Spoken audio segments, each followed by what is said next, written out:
Hello everybody, welcome back. Today as well we have got you another video. In this video I'll show you how you can make YouTube music play in the background. But before that, please do make sure to like our video, subscribe our channel, and yes, without any further delay, let's get into it. So for that matter, all you have to do is simply access your YouTube app on your mobile phone. Right, so let's say you have this particular video that you're playing and you would like it to play on your background, right? So right now if we go like that, we simply remove it and we're trying to use something else, and if you swipe down you can see it will simply show our video right over there. So let's play it. It will stop playing because we are not accessing YouTube right now. And right, so when we go back and simply again have started playing YouTube right over there, we swipe down, it's playing right now on the background.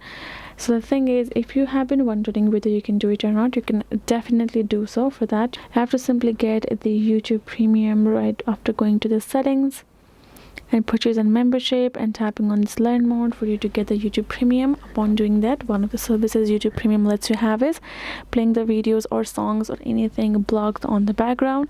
You can do it. You can simply play a video on your YouTube. You can go ahead, close your phone, and it will be played on background as well. So get the premium and you're good to go. That is how we can do it. Hope this video was helpful to you all. Thank you so much for watching, and yes, I'll see you guys in our next video.